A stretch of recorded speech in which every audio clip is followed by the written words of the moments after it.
Good morning, children. In today's video, we are going to see a very new lesson in supplementary, the open window.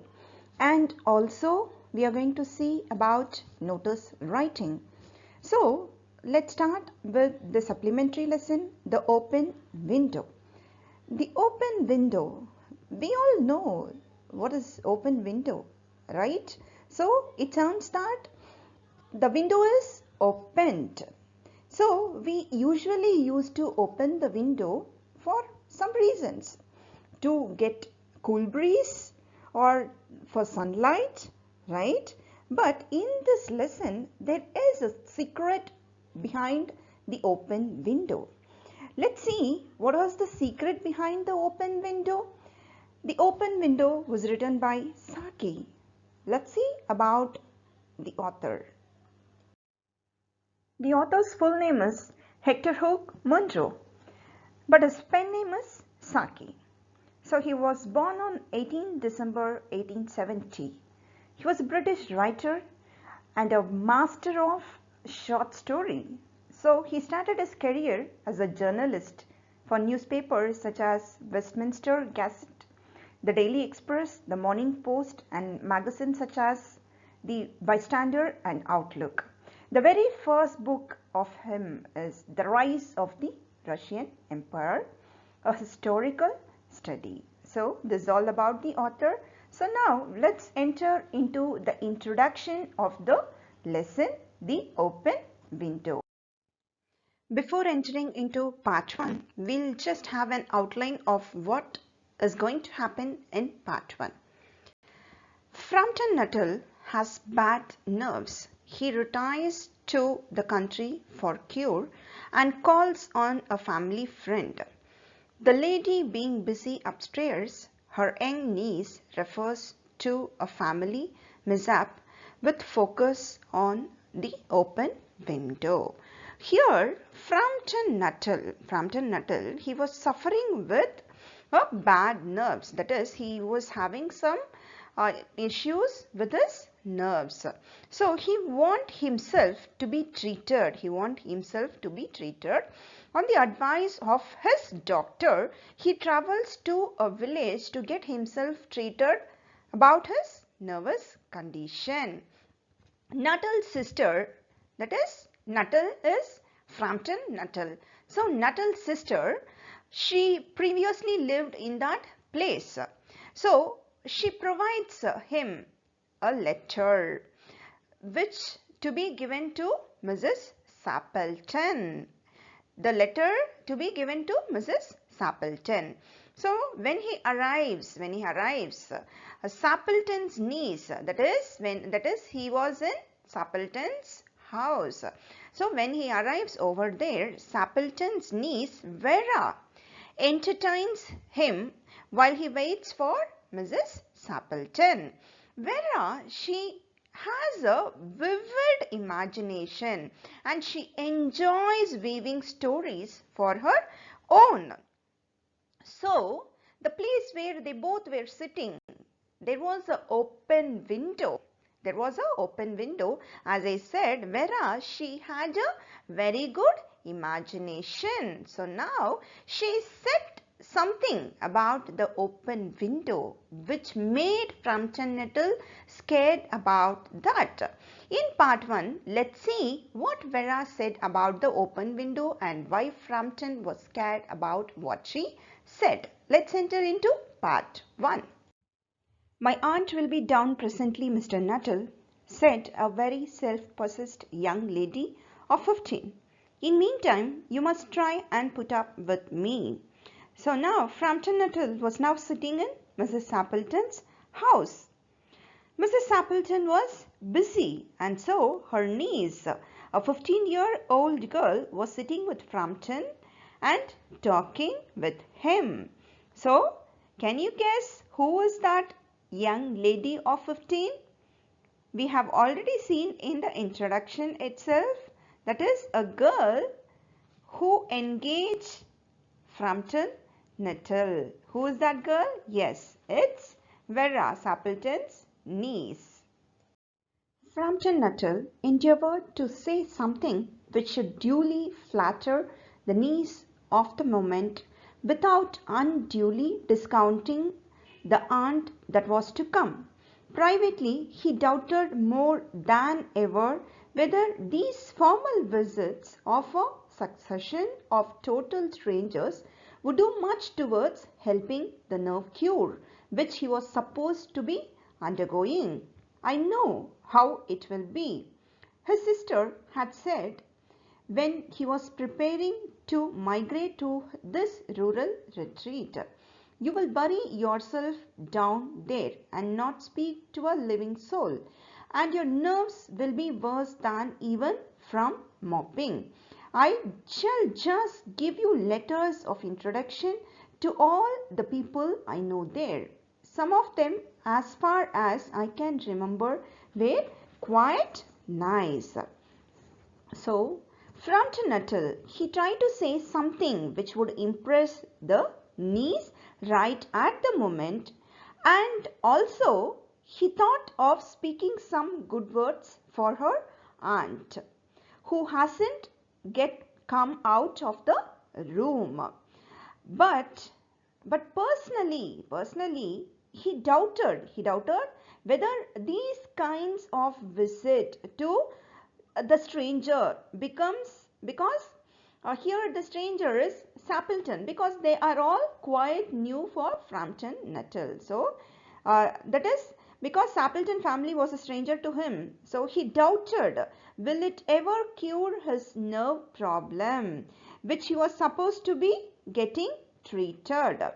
So now this shows, that is Frampton Nuttall, he is not having confident, so he is getting some kind of doubt. So this shows that Frampton Nuttall is an overthinker. When Frampton had decided to shift to a village for his treatment, his sister knew that Frampton was a very shy person and he will never approach anyone personally. So what she said is, she will give him some letters of introduction, because she already knew few peoples in that village. So she said she will give some letters of introduction and he can give those letters to the people whom she knew there in that village. She told that some people are very nice and he will definitely get benefit from them. Frampton wondered whether Mrs. Sappleton, the young lady to whom he was presenting one of the letters of introduction, came into the nice division. Do you know many people around there? Asked the niece, when she judged that they had sufficient silent communion. Hardly a soul, said Frampton. My sister was staying here some 4 years ago and she gave me letters of introduction to some of the people here. He made the last statement in a tone of distinct regret. Then, you know practically nothing about my aunt, pursued the self-possessed young lady. Only her name and address, admitted the caller. He was wondering whether Mrs. Sappleton was in married or widowed state. An undefinable something about the room seemed to suggest masculine habitation. So here we are going to see what Frampton discussed with the niece. What are they having a conversation about? So Frampton wondered whether Mrs. Sappleton also felt in that category of nice people whom his sister knew, because while her sister gave some letters of introduction to Frampton, she said those people are very nice. Those people are very nice and he will definitely get benefited from them, right? So now he felt that Frampton felt that Mrs. Sappleton will be in that nice category. After a long silence between the niece and Frampton, the niece asked if he knew people round in that village. So Frampton immediately said, hardly a soul, that is, not a single person. So, and also he said about his sister. He said about his sister that his sister was staying 4 years ago and she gave him some letters of introduction for the people whom she knew in that village. Frampton felt sorry because Frampton was basically a very shy person. In the beginning itself we have seen that Frampton is a shy person. So he felt sorry that he never liked interacting with strangers around him. So now whom he is telling about strangers? So we all knew Sappleton's house, that is Mrs. Sappleton's house, is quite new for Frampton. So definitely the people who were staying over there are strangers for him. So this is what he is meaning about. So Frampton said to niece that he didn't know anything about Mrs. Sappleton except two things, except her name and address. He did not even know whether she is married or widowed. An undefinable something about the room seemed to suggest masculine habitation. Masculine habitation means suggests that the room belonged to a man. So here, when he looked at the room, it was clear to him that this room belongs to a man. "Her great tragedy happened just 3 years ago," said the child. "That would be since your sister's time." "Her tragedy?" asked Frampton. Somehow in this restful country, spot tragedies seemed out of place. "You may wonder why we keep that window wide open on an October afternoon," said the niece, indicating a large French window that opened onto a lawn. "It's quite warm for the time of the year," said Frampton. "But has that window got anything to do with the tragedy?" Out through that window 3 years ago to a day, her husband and her 2 young brothers went off for their day's shooting. They never came back. In crossing the moor to their favorite shooting ground, they were all 3 engulfed in a treacherous piece of bog. It had been that dreadful wet summer, you know, and places that were safe in other years gave way suddenly without warning. Their bodies were never recovered. That was the dreadful part of it. Here the child's voice lost its self-possessed note and became falteringly. And now the niece started to tell about the tragedy, the bad incident which happened just 3 years ago. The niece wanted Frampton to guess why they had kept a big French window opened on an October afternoon. Frampton didn't understand. What he thought was, it's quite warm, so might be it's all because of that. But then he asked, was it anything related to this tragedy? Was it anything related to this tragedy? Now, niece started to explain why it was open. And she told that about 3 years ago on this day, Mrs. Sappleton's husband and 2 young brothers gone for a day shooting, but they have not returned back. While they were crossing a path of grass to their favorite shooting ground, they were buried in that terrible bog. Since they could not escape, they were not saved. It is believed probably they were dead because their bodies were never recovered.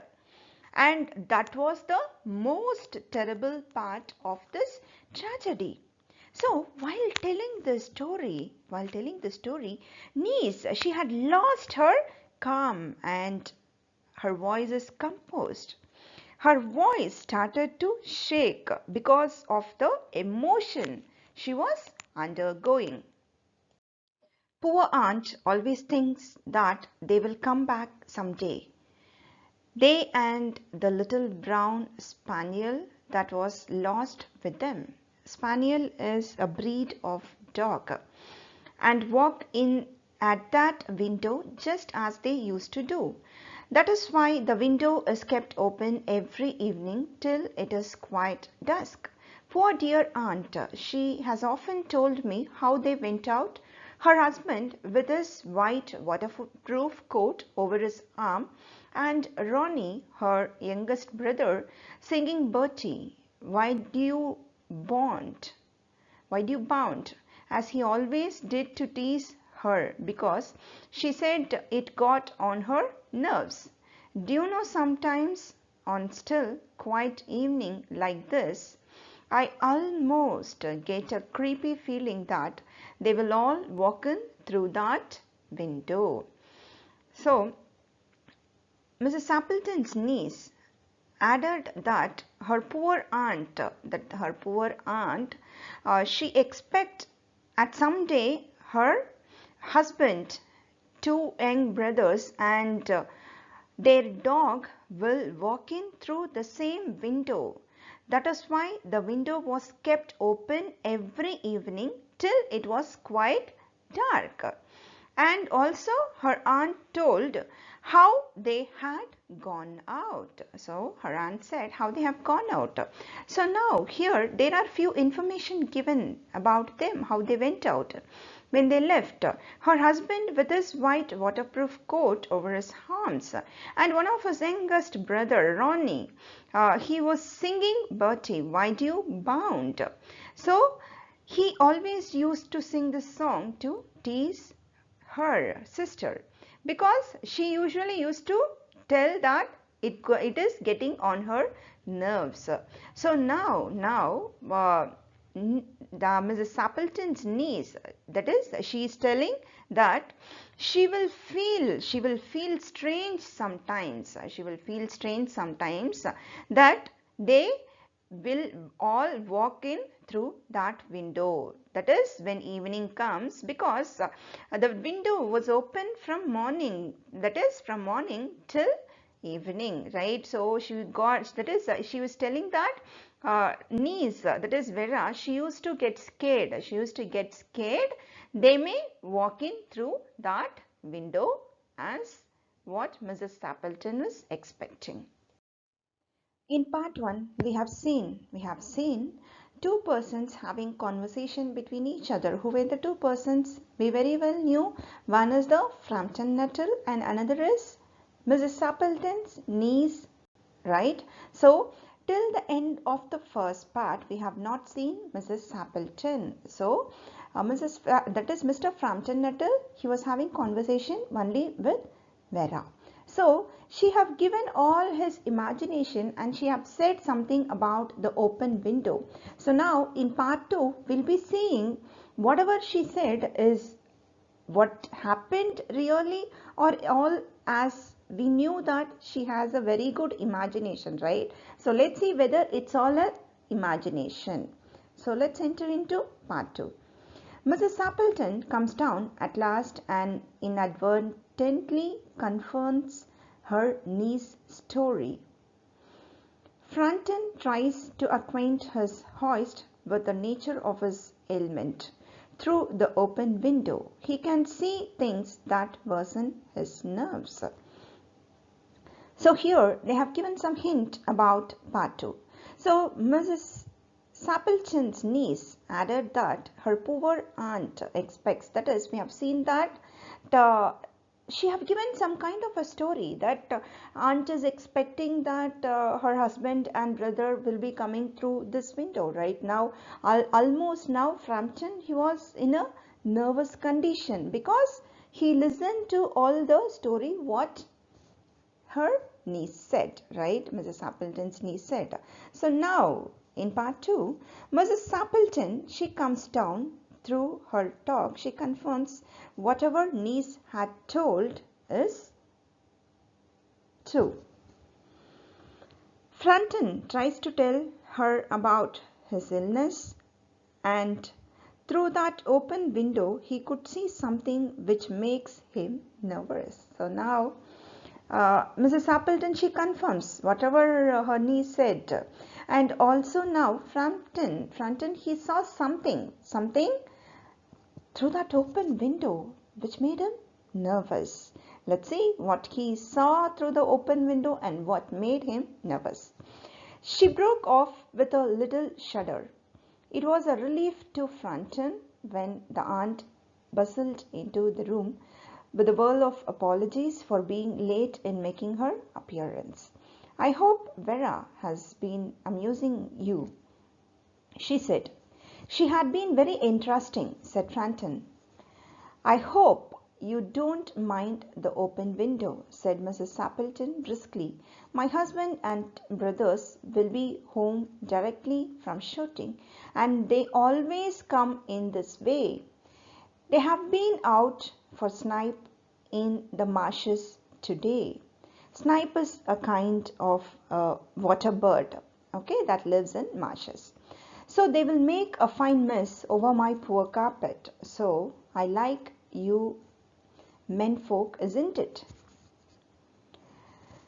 So Mrs. Sappleton enters the room with a lot of apologies for being late. Then she introduces her niece, Vera, to whom Frampton had been talking.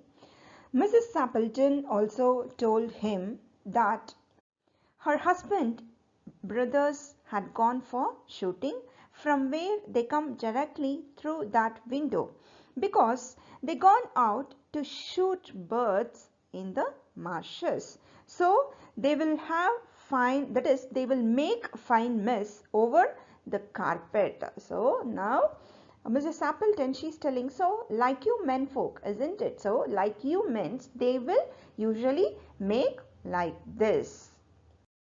She rattled on cheerfully about the shooting and scarcity of birds and the prospects for duck in the winter. So Mrs. Sappleton, she went on talking cheerfully about the shooting, the scarcity of the birds. But for Franton, when he was hearing all this, it sounded very horrible.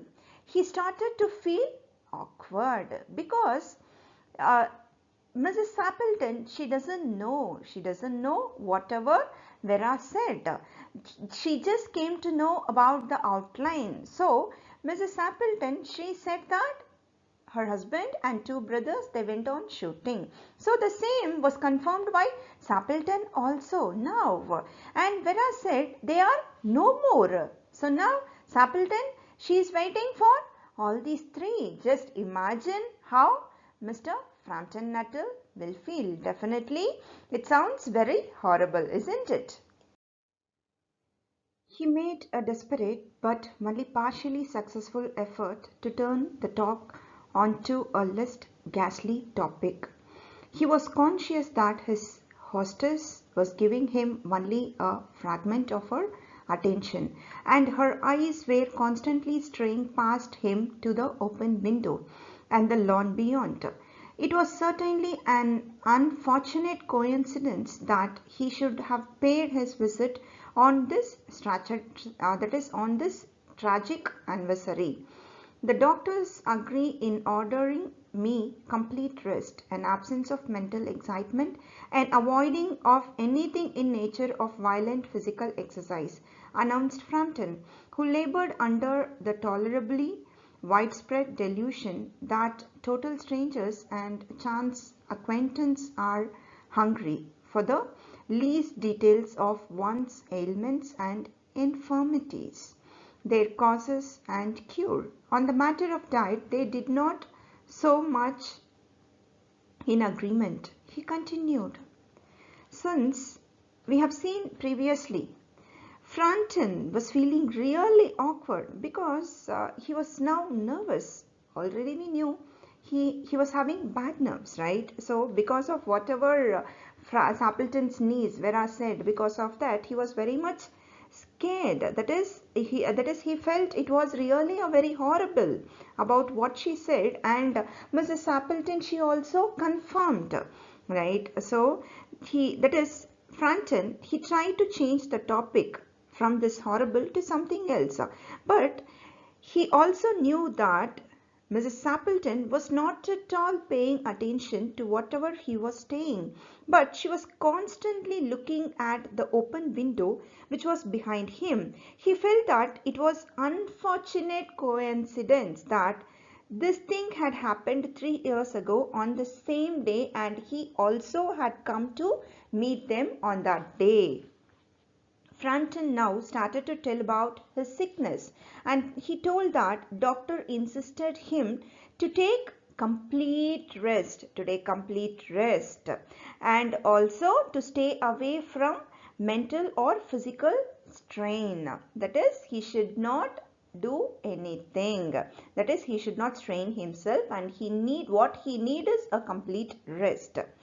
So because of that, he have moved to this village. So Frampton was telling this to Mrs. Sappleton. So he have come here under the impression. That strangers or familiar people are always curious. That is, a stranger is, you all know, stranger is an unknown persons, right? So they are all very much curious to know the smallest detail of anyone's sickness or weakness, what causes it and what are the cure for it. Frampton was feeling very difficult to talk about all these at the end, when he said that on the matter of diet, none of the doctor agreed, because they all told him to take different diets at a point of time. So now Frampton, he shared, he shared about the visit, he shared the reason about his visit to this place. That is, doctor advised him to take complete rest. It's not only physically, that is, it's not only mentally but also physically. So, and also he said about the diet. Different doctors, they have suggested different diets, right, for some point. No, said Mrs. Sappleton in a voice which only replaced a yawn at the last moment. Then she suddenly brightened into alert attention, but not to what Frampton was saying. Here they are at last, she cried, just in time for tea. And don't they look as if they were muddy up to the eyes? Mrs. Sappleton was not actually listening to whatever Frampton was telling. And just at that moment, Mrs. Sappleton saw her husband and her two brothers outside in the lawn.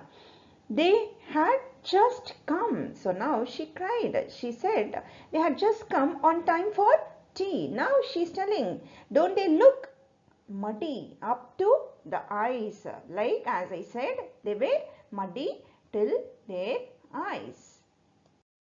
Frampton shivered slightly and turned towards the niece with a look intended to convey sympathetic comprehension. The child was staring out through the open window with a dazed horror in her eyes. In a chill shock of nameless fear, Frampton swung round in his seat and looked in the same direction. In the deepening twilight, three figures were walking across the lawn towards the window.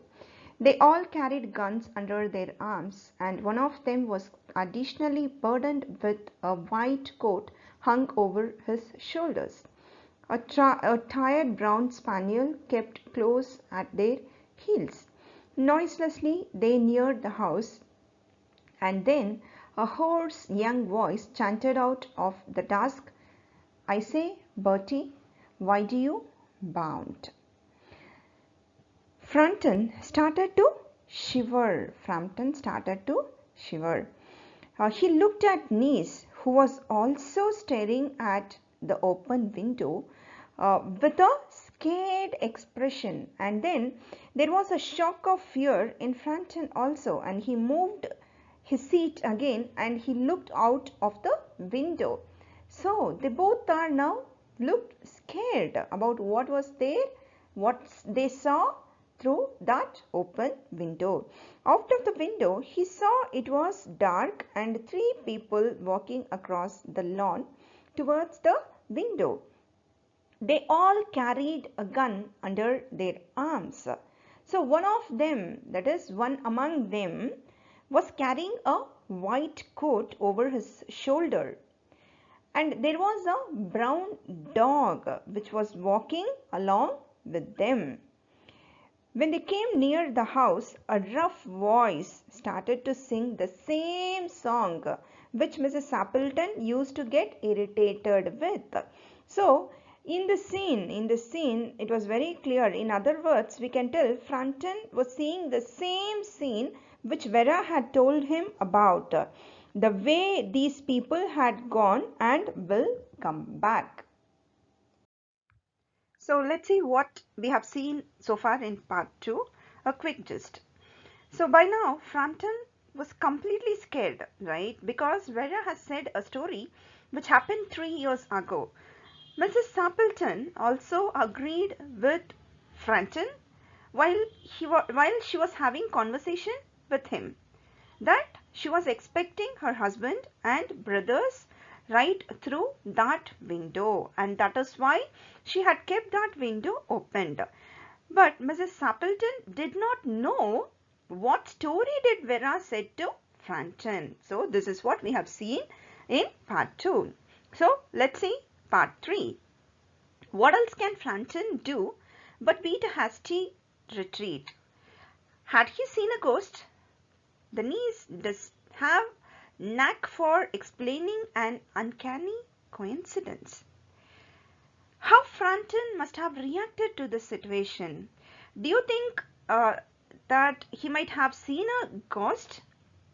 But this niece Vera, she has a special ability to explain unnatural and strange events. So let's see how Frampton is reacting to this and what he did in part 3. Frampton grabbed wildly at his stick and hat. The hall door, the gravel drive, and the front gate were dimly noted stages in his headlong retreat. A cyclist coming along the road had to run into the hedge to avoid imminent collision. "Here we are, my dear," said the bearer of the white mackintosh, coming in through the window. "Who was that who bolted out as we came up?" "A most extraordinary man, a Mr. Nuttall," said Mrs. Sappleton.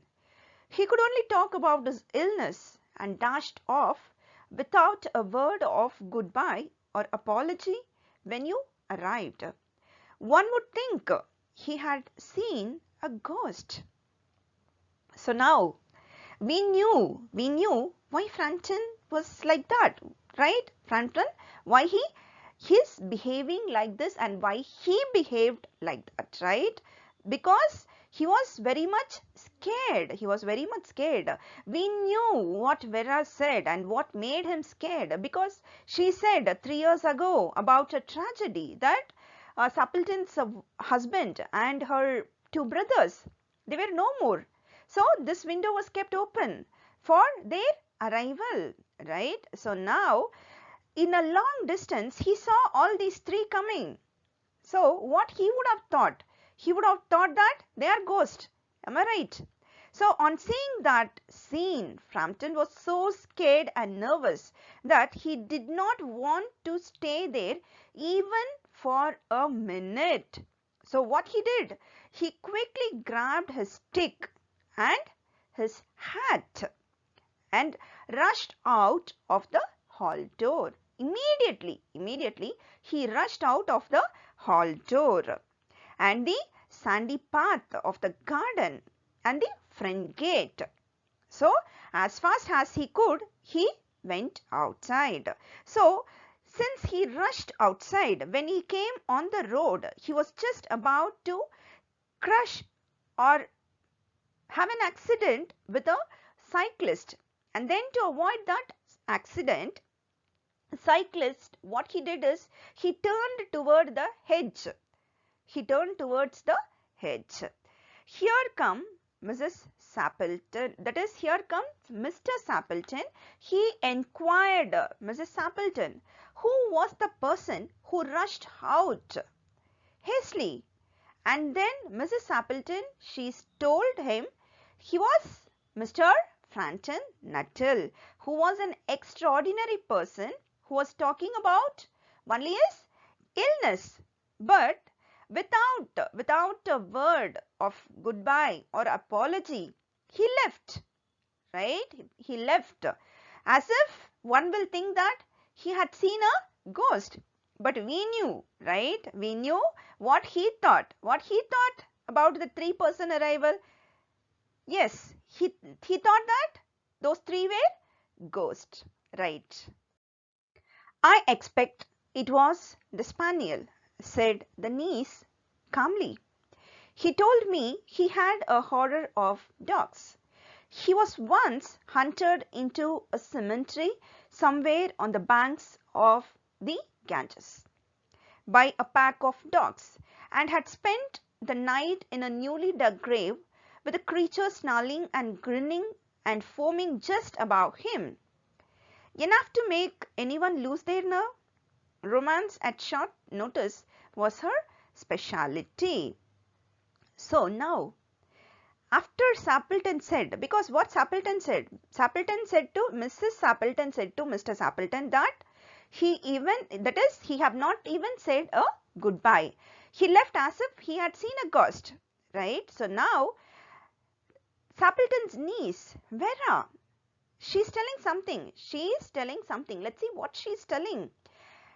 Vera tries to give the reason why Franton behaved like this.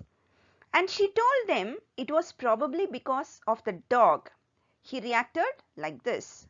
Here she tells another a lie to everyone, that Franton had told her that he was scared of dogs. Once it happened, a few dogs chased him into a graveyard, and to escape from the dogs, he hid in a newly dug grave. And those dogs were giving him ferocious expression from above the grave. This had made him very frightened at the time. She says that if ever it was anyone else was in the same situation, how they would have felt. That person would become frightened. This is why he left, that is, he rushed immediately. Romance at short notice was a speciality. Vera had a very special ability to explain a strange or unnatural event in such a way that it became very interesting. So, we have almost come to the end of this part. So, we have seen totally 3 parts. So, just for an outline, what we have seen so far. So, Mr. Frampton Nuttall, he was suffering with some kind of a nervous condition, right? So, Frampton doctor advised to retire from the city life and to go to a village and have a peaceful life. So, he is moving to a village. In that village, he doesn't know anyone. So, Nuttall's sister, she gave some letters to Nuttall, because Nuttall's sister, she lived in that village before. So, she knew few peoples over there. Since she felt Nuttall was very shy, he will not approach anyone.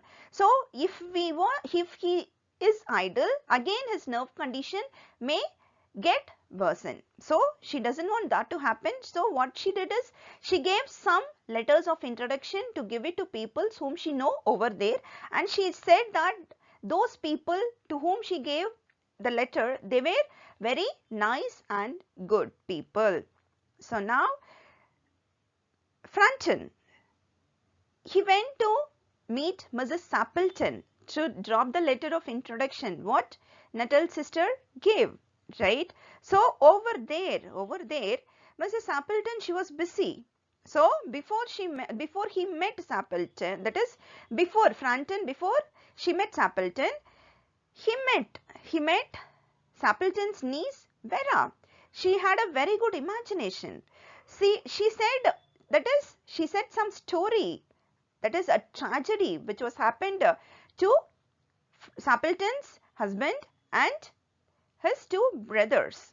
That made Franton very much scared, and she also explained about the open window, and that is why the open window was kept opened, right? That is, they were expected to arrive at any time. Now she is the one who said they were no more, right? So now he got more scared. So after some time, Franton, he saw three persons coming in a long distance.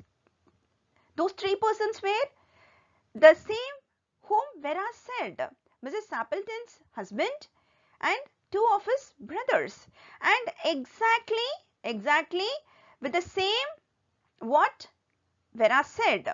That is, husband was wearing a kind of a coat and two brothers along with a dog. So now Franton, he got scared. So he doesn't know what to do. So he wants to leave immediately. He wants to leave the house immediately, because we know what he felt by seeing all these three persons. He thought that those three were ghosts, right? So he wants to rush out of the house. So after he came out of the house, he was about to meet an accident. But luckily the cyclist, he turned towards the hedge. So now there come Mr. Sappleton. He enquired about who was the person who were sitting over there and left immediately at the time we arrived. So Mrs. Sappleton, she said about him, that is Mr. Nuttall, right? So now they doesn't know the reason why he rushed without even saying a goodbye. So now Vera again what Vera did, she again weaved a story, as if Franton said that he was scared of dogs. Already he met with one incident where a group, that is a pack of dogs, chased him and he was hidden in a newly dug grave, right? So this made him nervous. So now this story is all a imagination what is weaved by Vera. Actually what was happened is, Sappleton's husband and two brothers, they went on for the shooting and they returned back. This was the actual story. The other part, whatever the tragedy, and at the end whatever Vera said about the pack of dogs where Mr. Sappleton got hanged, these are all is a weird story of Vera. This shows Vera, she has a vivid imagination, right? We are going to see how to write a notice writing. Let's get started with how to write notice writing, and we are going to see what are the steps to be followed while writing a notice and what is the purpose of this notice writing. Let's get started with this notice writing. First, let's understand what is notice writing before entering into how to start a notice writing. So, what is a notice all about? So, a notice is a formal means of communication. It's a short piece of communication written in formal style to convey important information to a group of people in an organization. That is, the purpose of notice is to announce or display information to a specific group of people. So, notice are generally meant to be pinned up on a specific display boards. So you children, you can see the notice board which was displayed in our school. If there is anything which has to be communicated to us, that is, if there is going to be any competition or any inter-school competition, so everything you can see, it will be pinned up in that notice board. That is, they are giving some information about the event. So this is what is notice writing. Notice is issued by government, appear in the newspaper. So now we have seen what is a notice writing. So now we are going to see what are the features of a notice. Let's see about the feature of notice. Always notice writing is written within a box. It should be written, that is, notice is always presented within a box. Information given, that is, whatever the information we are going to give in a notice, it should be clear and should not cause any kind of misunderstanding or confusion. It means whatever the message or whatever we want to convey, whatever the information we want to convey through the notice, it should be very clear. It should be very clear and it should not confuse others. So, and what and all the information should be there in a notice writing. So, the name of the school or the issuing authority is always written on the top. That is, for example, if a notice is issued from our school, so the name of the school is, our school name will be there, MAV Vidyashram. So the next to that, a notice. So you are going to give a notice regarding something, right? So after that, after the notice, there will be a precise, that is a very short title which suits for that notice. You are going to give a short title which suits for that notice. So always keep your notice simple and concise. That is, it should always be short and it should be in a very formal way. It should contain all the relevant details. That is, if you are going to tell about inter-school competition, so you should give the details in a very clear way. So when it is going to happen, where it is going to happen, so these and all should be there, and what are the events, that is, what are the competitions to be held on that particular day. So when the name should be enrolled, that is on or before. So the date. So these are the details which has to be very clearly given in that notice. If it is all about, the notice is about a competition, what am I telling is just an example to make you understand. So this is what am I telling is the content. So now at the end there will be, you will be giving your name and designation, that is, who is giving the notice, their name and their designation will be given at the lower left bottom corner. This is all the features of notice writing. So now we have already seen the features of a notice. So whatever we have seen in the features, let's again recollect that. So here, when it comes to the format, I said it includes in the beginning you will be writing the organization, and next to the organization you will be giving the notice, and then you will be giving a precise, that is a short title which suits for that notice. Then you will be writing the date, right? So now comes the content. When it comes to the content, there should be information, that is, if you ask certain questions, what is all about the notice writing? So what is the information which is given by this notice, and when it is going to happen and where it is going to happen. So these are the questions which should be answered with that notice. Expression, it relates to overall organization and relevance of the content, as well as grammatical accuracy and fluency. So expression, so whatever you want to convey, it should be in a accurate, and the fluency also should be taken care. So far we have seen the features of a notice, that is what and all should be there. So now you all would have got an idea like how a format will be, right? So now by this time you know what is a notice writing and what is the purpose of notice writing and what are the things you have to focus while writing a notice writing. Now let's move on to the format of a notice writing. Here comes the format of notice.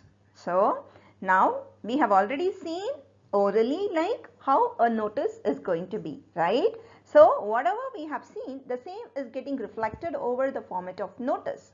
So always in the beginning, the name of the school or the organization from where we are receiving the notice. So the details of that will be there, and the next line will be notice.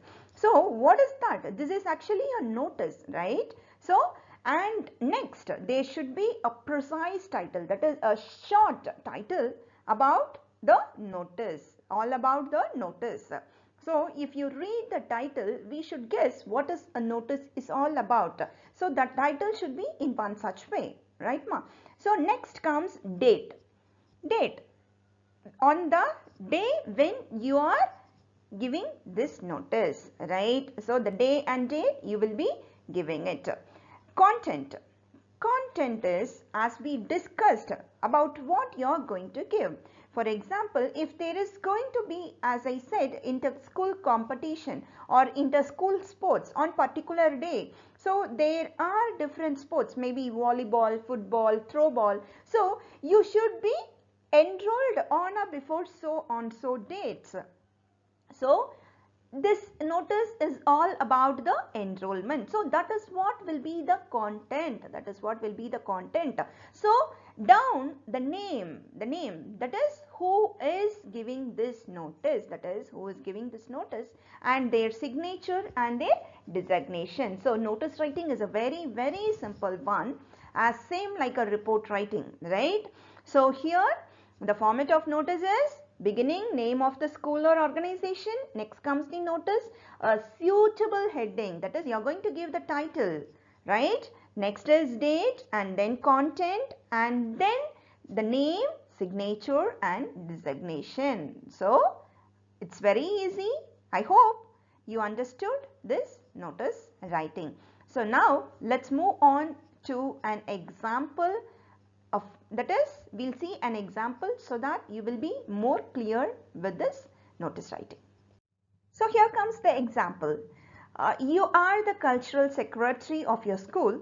You have been asked to inform students of class 6 to 8 about a drama competition in your school. Draft a notice in about 40 to 50 words to be put up on the school notice board with all necessary details.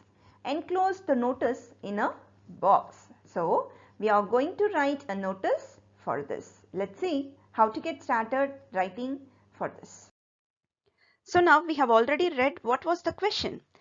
The question, that is, this notice is all about a drama competition, right?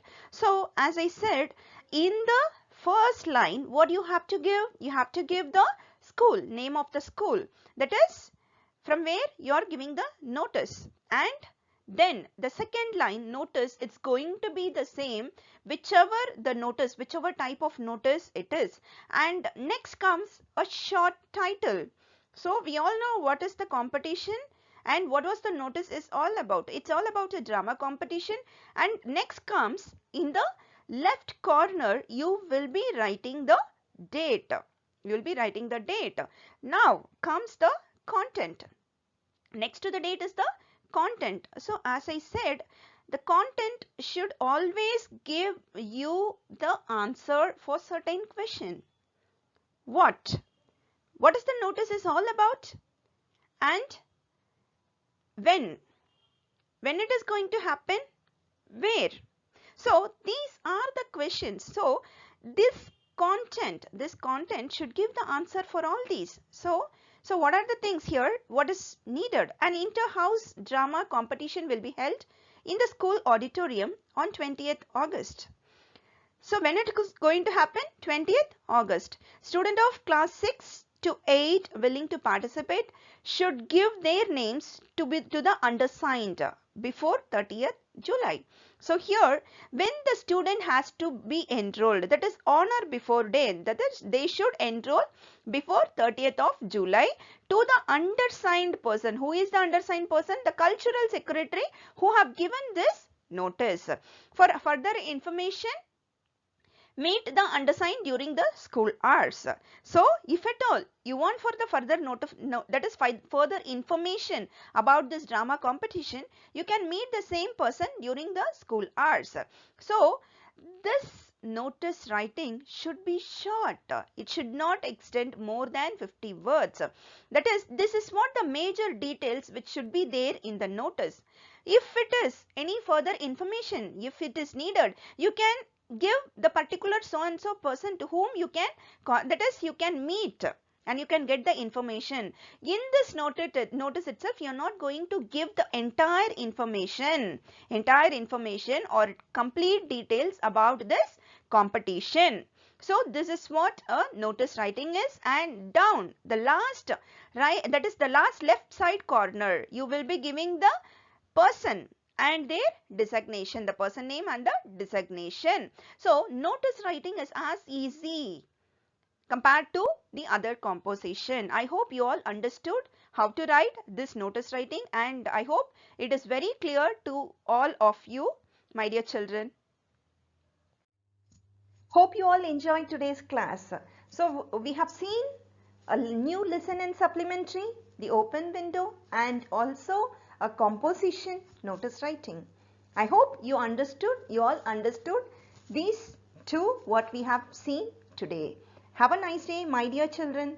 We'll see you in another video with a prose lesson. Thank you, my dear children.